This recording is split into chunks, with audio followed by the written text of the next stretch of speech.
nos multiples échanges et leurs péripéties. À la rentrée scolaire de septembre, je suis en seconde et mon niveau en allemand n'a plus rien à voir avec celui de l'année précédente. Je suis maintenant la première dans cette matière et je le resterai chaque trimestre jusqu'au bac, en dépit des notes négatives dont notre cher professeur continue à gratifier nos copies. Heureusement, ce ne sont pas ces notes-là qu'il reporte sur nos bulletins. L'année suivante, c'est Barbara qui vient chez nous avec son frère et, chose inattendue pour nous, avec un ami de son frère. Maman, à qui il manque une chambre, en donne une seule avec un grand lit aux 2 garçons. Ils nous raconteront plus tard à quel point leur cohabitation aura été épique, ayant dû partager non seulement le même lit, mais aussi la même couverture, alors qu'en Allemagne, même un couple marié fait couette ou couverture à part.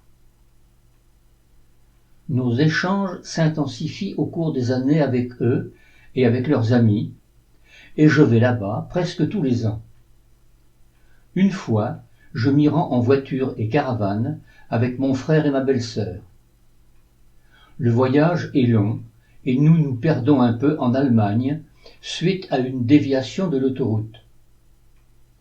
Nous nous arrêtons pour passer la nuit sur la place d'un petit village qui ne doit pas voir souvent de Français et nous devenons vite une attraction pour les habitants. Le lendemain matin, le boulanger vient nous proposer des croissants et ils sont les bienvenus. Par contre, Louis-Paul se sent moins à l'aise chez le coiffeur où il est allé se faire raser. À l'évidence, voyant qu'il ne comprend pas l'allemand, les hommes présents font sur lui des plaisanteries de mauvais goût et le coiffeur fait 1 ou 2 fois des gestes équivoques comme s'il allait lui trancher la gorge, ce qui déclenche leur hilarité. Nous sommes contents de quitter les lieux. Mes parents viennent aussi chez Barbara quelques années après. Ils sont très bien accueillis par sa famille, mais un monsieur, qui travaille pour eux, manifeste à papa une hostilité sourde. Chez certaines personnes, les rancœurs laissées par la guerre n'ont pas quitté les cœurs en ces années 60. Papa, de son côté, ne ressent pas cela du tout et en est un peu contrarié. Les parents de Barbara viennent aussi chez nous. Maman leur a installé, du mieux qu'elle le pouvait, une chambre et un coin toilette au rez-de-chaussée et ils se sont décidés. C'est un merveilleux temps de partage. Ils s'étonnent de ces constructions curieuses que nous rencontrons parfois en voiture et demandent ce que c'est. Mais la voiture roule et le temps que nous regardions par les fenêtres, les constructions en question sont passées. Nous ne comprenons jamais de quoi ils parlent, car nous-mêmes ne voyons rien de remarquable. Un jour enfin, nous comprenons que ce sont nos châteaux d'eau qui les intriguent. Ils nous font expliquer comment cela fonctionne. Puis ils décrètent qu'ils ont effectivement déjà entendu dire que ces choses-là existaient. C'est là que je réalise que dans le Harz, toute l'eau utilisée en famille vient des magnifiques barrages que j'ai visités. Nous leur faisons découvrir l'océan Atlantique et pique-niquons ensemble sous les pins en bord de mer. Lorsqu'en route papa arrête la voiture et que nous disparaissons tous un moment dans un champ de maïs, ils restent dans la voiture en se demandant ce que nous faisons.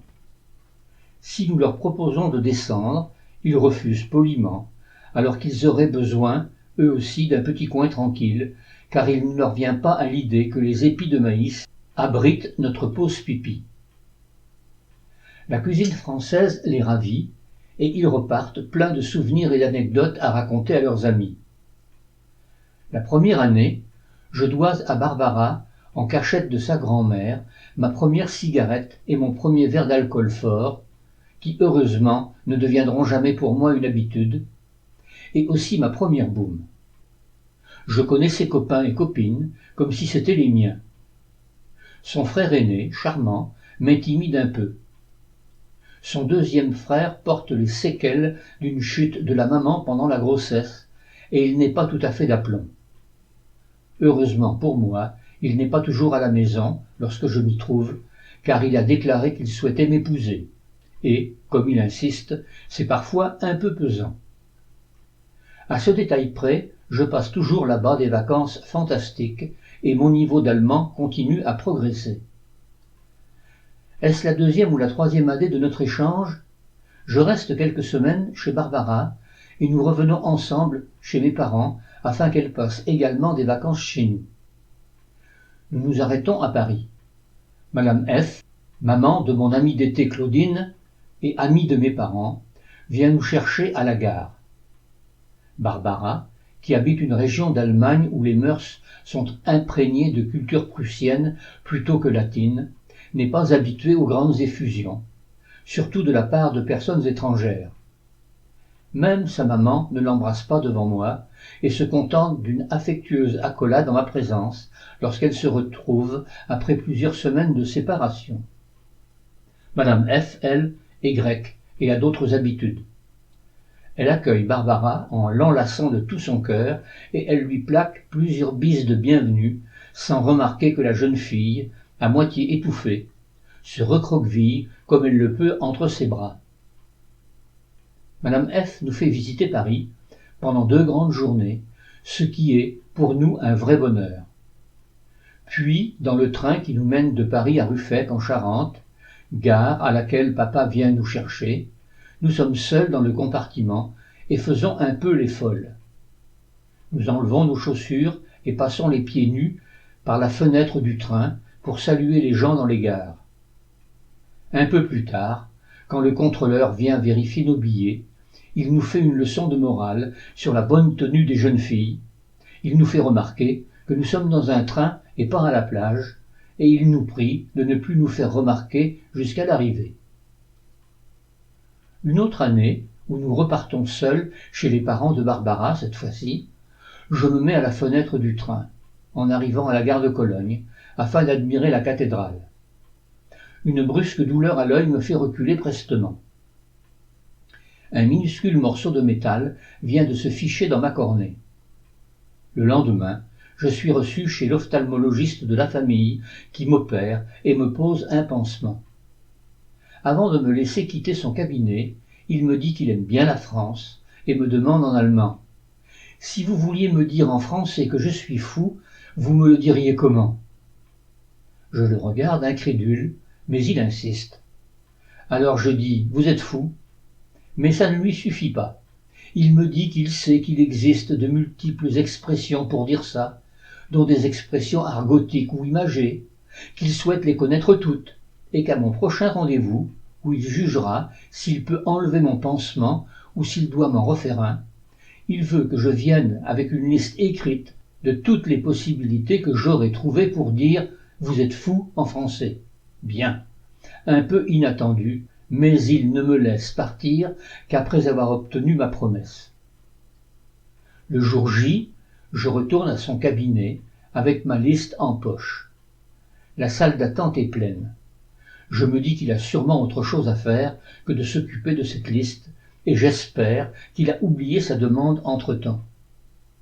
Mais, lorsque Barbara et moi entrons dans la salle de consultation, c'est la première question qu'il me pose. Il prend quand même le temps de me prodiguer les soins nécessaires, puis exige que je lui sorte ma feuille de papier. Je m'apprête à la lui remettre et à quitter les lieux, mais il ne l'entend pas de cette oreille. Il veut que je lui lise chaque phrase, se fait tout expliquer, s'amuse à les répéter. Sa femme, qui est aussi sa secrétaire, frappe une première fois pour savoir si tout va bien et si la consultation sera encore longue, car beaucoup de gens attendent. Il répond que tout va bien, mais qu'il n'en a pas encore fini avec moi. Quand il a épuisé les joies de ma liste, qu'il range précieusement, je crois qu'il va me libérer.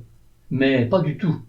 Il m'annonce alors « Eh bien moi, je vous en ai préparé une en allemand ».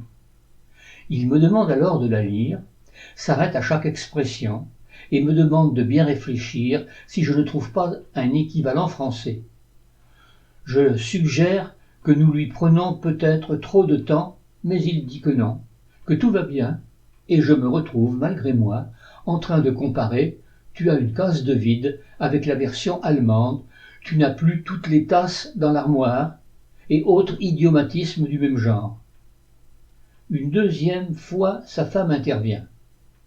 Elle insiste sur la surpopulation de la salle d'attente.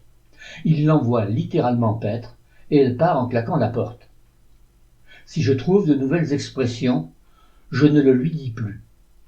Lorsqu'il me libère enfin, je passe vraiment honteuse devant sa femme en balbutiant des excuses, mais elle me signifie, d'un geste bienveillant, que je n'y suis pour rien, et je me sens soulagé. Une autre année, la famille T me présente un ami à eux. Il est directeur d'un collège, et le professeur qui assure habituellement les cours de français est en congé maladie pour plusieurs semaines. Il n'y a pas d'enseignant remplaçant disponible. Comme ce monsieur et sa famille prennent chaque année et depuis longtemps leurs vacances d'été sur la Côte d'Azur, il sait maintenant parler notre langue et, pour éviter aux élèves une carence dans cette matière, il s'est improvisé professeur de français et assure les cours. Il souhaite que je vienne dans sa classe et que je lui dise, franchement, si quelque chose ne va pas ou est à améliorer. Voilà une tâche bien difficile pour l'adolescente que je suis. Je ne sais ni ce que vaut mon jugement, ni si j'oserais dire ce que je pense, si c'est négatif. Le cours a lieu. Les méthodes employées ne sont pas celles auxquelles je suis habitué, mais les élèves sont plutôt bons à l'oral, et je ne vois pas pourquoi je trouverais la matière à critique.